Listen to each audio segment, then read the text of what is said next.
आगक आसूची खरा दिने जंगल चाल छपर घर सहित विभिन्न व्यवसाय प्रतिष्ठान गुड़िक कौन कारण निया लगी जाए।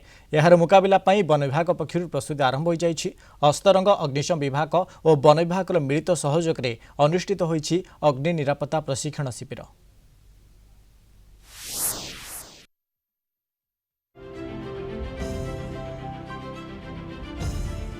आगक आसूची खरा दिन शीत सरी सरी आसुथिबा बेले धीरे धीरे आरंभ हेलाणी ग्रीष्म प्रवाह आरंभ हेले विभिन्न स्थान रे सृष्टि होइथाए अग्निकांडर भय। ए समय रे राज्यर केतेक जंगल रे निया लागि जाइथाए। निया लागि शह शह हेक्टर जंगल पोड़ी पाउंस होई जाए। अग्निकांड रे अनेक वृक्षलता और जंगली जीवजंतु पोड़ी पाउंस होई जांती। अग्निकांड बेले निया लिभाइबा पई दमकल बाहिनी उपरे अधिक कार्यभार पड़िथाए। किछि जंगल रे अग्निकांड घटिथिले मध्य रास्ता एवं जलर अभावरु अनेक समय दमकल बाहिनी पहुंची पारि नथाए। फଳରେ निया नियंत्रण बाहरकु चली जाए। एहाकु नजरे रखी अस्तरंग वन विभाग एवं अग्निशम विभाग पक्षरु एक अग्नि निरापत्ता प्रशिक्षण अनुष्ठित होइछि। एने एक अग्नि निरापत्ता स्क्वाड गठन करा जाइछि। सेमानकु अग्निशम केन्द्र कर्मचारी माने प्रशिक्षण दैछन्ति।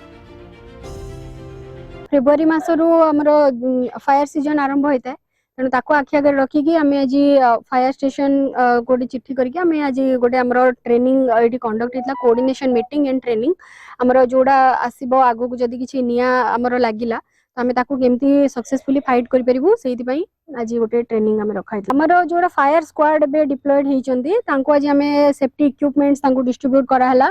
तांको ट्रेनिंग भी दिया है जंगल निया कौन जंगल निया केमती आयत्त करबा से विषय रे आज हमर परिजाबु बहुत बढ़िया हमको आज ट्रेनिंग देले समान को प्राय जंगल निया रे दु प्रकार निया लिभाजिवो। गोटे हला कूलिंग मेथड रे जोड़ा पानी जोड़ी पानी नाही स्टारवेशन मेथड रे ब्लोअर साहाय्य रे केमती निया लिबो तांको प्रशिक्षण दिया गला। जंगल मध्य रे जो पानी सुविधा थवा जगह पंप पकईकि आम पानी आसी लिभेऊ जो निया को आयत्त करूँ नचेत जो मोटे पानी सुविधा ना से जो डाल काटिकी फायर बिटर करी आम निया को लिभेऊ एवं एवं सरकार जो ब्लोअर देते से ब्लोअर साहाय्य आम स्टारवेशन अलग करदेकरी लिभे पार्छु।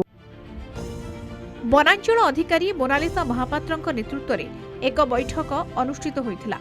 जंगल रे निया लागिले प्राथमिक स्तर रे किभଳି लिभाजिबो, केउ कौशल रे छोट निया को आयत्त करिहेबो, बड़ निया किभଳି जंगल रे अधिक न व्यापिबो से नै वन कर्मचारी को प्रशिक्षण दिया जायथिला। परे वन कार्यालय परिसर रे निया जलाई सेही निया को ओदा अखा द्वारा आयत्त करा जाय परिबो ताहार नमूना प्रदर्शित होइथिला। निया लागिले किभଳି ब्लोअर साहाय्य रे जंगल रे पड़ी रहिथिबा सुखिला पत्र एवं काठी को अग्निकांड स्थली अलगा कराई निया को आयत्त करा जाय परिबो से संपर्क में कर्मचारी मानकु बता जायथिला। अस्तरंग वनांचल पक्षरु 5 जणिया फायर स्क्वाड गठन करा जाय सेमानकु अग्नि निरापत्ता ट्रेनिंग सह ग्लोव्स, गन बूट, हेलमेट, पोशाक आदि प्रदान करा जायछि। सार मैंने आम शिखेले किमती कौ ड्राइव रे आम जंगल रे कि कौन से ये लगे नियाटा केमती लिभा जावा आमको ट्रेनिंग दिया गला। आउ फायर स्टेशन वाला आसते आमको शिखेले से जिन गुराक आम शिखिलु। निया को डाल द्वारा निजे सतर्क होकर डाल द्वारा आउ ये द्वारा पानी द्वारा लिभे पारिबो।